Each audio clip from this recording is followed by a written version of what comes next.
Hello, this is Dr. Catherine Kelly, and I want to bring you a little bit more information about closure and the soul and how important it is for us to heal both our human concerns as well as whatever soul wounds might be left over. And in this case, I want to talk a little bit about what happens when we know we need to heal something, but it's with an individual or a group of individuals that either are unwilling to heal and work through it with you or are basically incapable of it, meaning that they literally do not have the emotional awareness or tools to be able to work through those kinds of concerns with you. And I'll tell you, that happens a lot. And I can't tell you how many times I've had clients coming to me, whether it's a psychotherapy client or a soul healing client, saying, I'm not sure I'm ever going to get past this. This person's not willing to work through this, or wow, this person's dead and I don't know how I'm going to work through this. And you have to remember that everything is energy. Everything is energy. So when we talk about emotions, it's energy. It's the energy of the emotion. So for those of you who are energetically sensitive and you walk into a room and you sense, wow, there has been some conflict in here, even if nobody's fighting, it's energy. So emotion is energy. And when we talk about energy being stored in the body, from a spiritual perspective, there is something called the emotional body, and it is part of our bioenergetic field. And when I say bioenergetic, it's like our biology and the energetic field that is surrounding or within us that really kind of illustrates where and how not only we function, but where and how our energy is stored. So a lot of people who are having anxiety or gut reactions, they either have headaches, and that's where they store their energy, or they can have sense of self kinds of issues, which is kind of being stuck in their intestinal systems or their solar plexus area. But we all have what's called an energy body. And that energy body, the emotional body, is basically how we process information from an energetic perspective. So those of us who have sensitivities to certain physical concerns usually have emotional concerns that are tied to it. And so that's where that mind-body connection and that is why the mind-body connection has been so big in the last probably 25 years. But how is it that we resolve issues with a soul that is not willing or incapable or inaccessible if they have passed away? Or inaccessible because maybe it is a birth parent that an adoptive child has never been able to contact. How is it? There could be so many different scenarios to how this can go, but it's still possible to heal those kinds of energetic concerns, regardless of whether or not we have contact with them. So that is something to really remember. So how is it that we do that? So you have to also think about, since everything is energy and emotions are energy, then basically a lot of people in the spiritual world talk about energetic ties, or some people call them Akka cords. I actually call them karmic strands, because when I look at the energy body, when I look at the soul's matrix, when I'm doing intuitive sessions for people, I can see literally how their energetic bonds are situated with other souls in their life. And sometimes they're gnarled, sometimes they're cut, sometimes they're jagged. There's all different ways that those karmic ties appear from an energetic level. And so you have to remove those. You have to release those. You have to resolve those. And that is why closure is so important. Now, I'm going to say something about a lot of the practitioners out there that say that they are cutting cords. It is a helpful process. It is necessary, but is insufficient. And what I mean by saying that is that what I have found is that when you cut a cord rather than remove it altogether, you are more likely to have it regenerate and come back, and there's not full resolution. So you have to get that cord, you have to get that karmic strand, or whatever term you want to use, you have to remove it from the energetic body in order for you to be able to move on fully from that situation. So just keep that in mind. And there's lots of ways to dissolve those or remove the roots. I've done that many, many times with clients. And it is almost a physical, energetic kind of experience. I've removed lots of cords from myself, and I can feel it energetically every time from almost a physical level. So How is it that you release energy or resolve issues with a soul that is not able to do it with you or is not willing to do it with you? My favorite way actually is to, again, have clients do whatever intellectual work. In other words, tie things together for how is it that this person has affected my life. I encourage people to write letters to that soul, and I call it a soul to soul letter.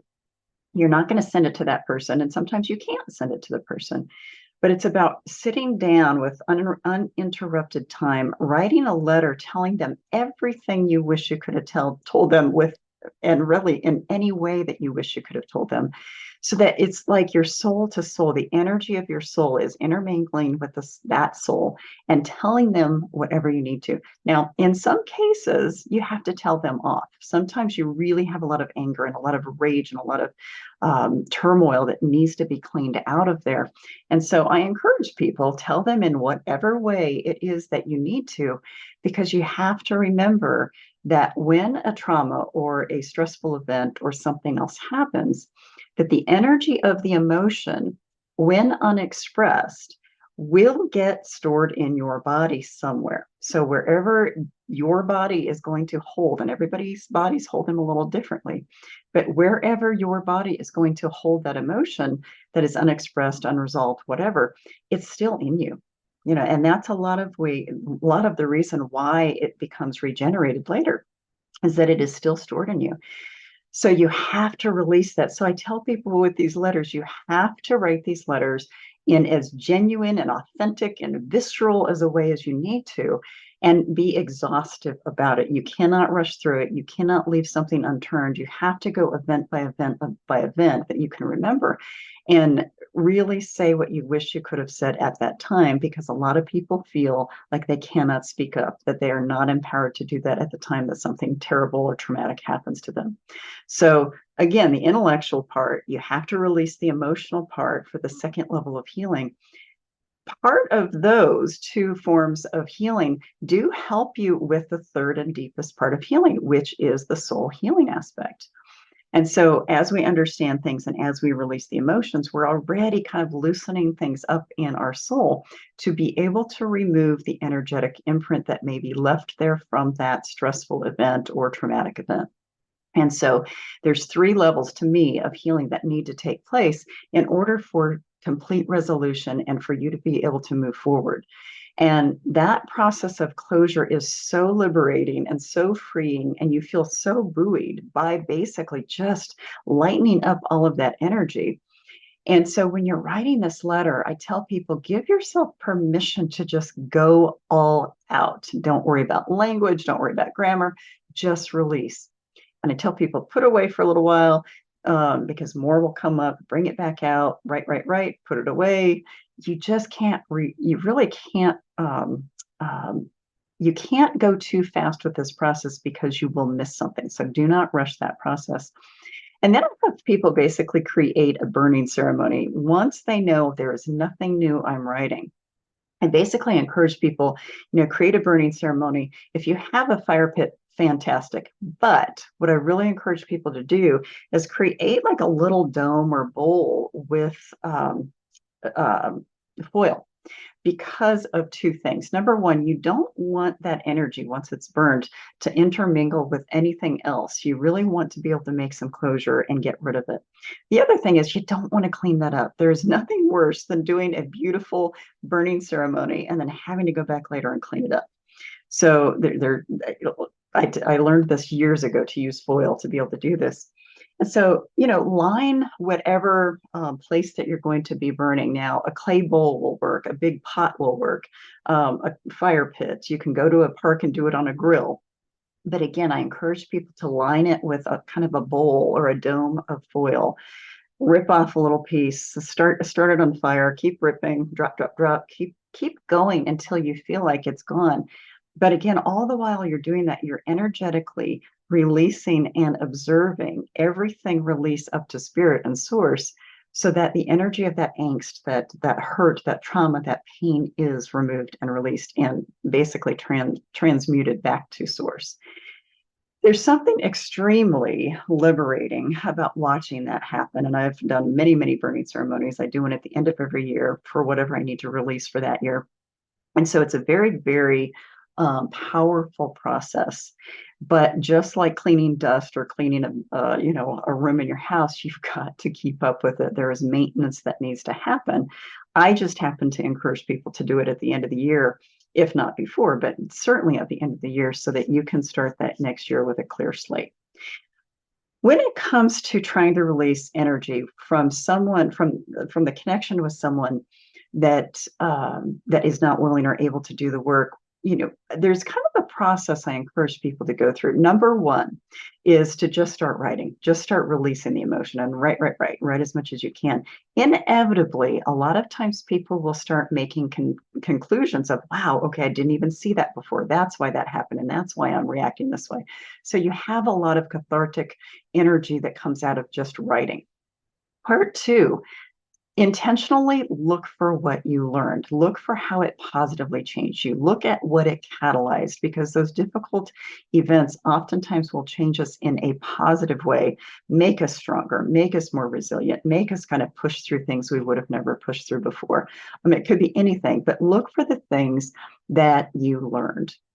Part three is actually thanking that soul for the growth. Now, we don't thank them for the discomfort, we thank them for the growth, because being able to show that gratitude actually really, it's like a salve. It's like it smooths over the wound, it cools the wound, it puts some action into the wound that is loving for yourself, to say, wow, I really learned from that experience.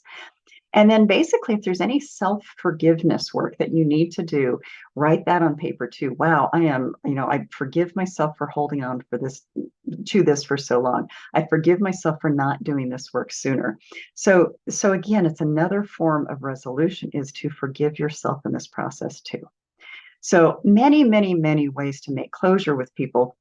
But particularly when there is someone that you cannot make closure with, that is unwilling, inaccessible, or incapable, this is a beautiful way to do that. And it all helps your soul evolve. It helps you move and evolve forward as a human being.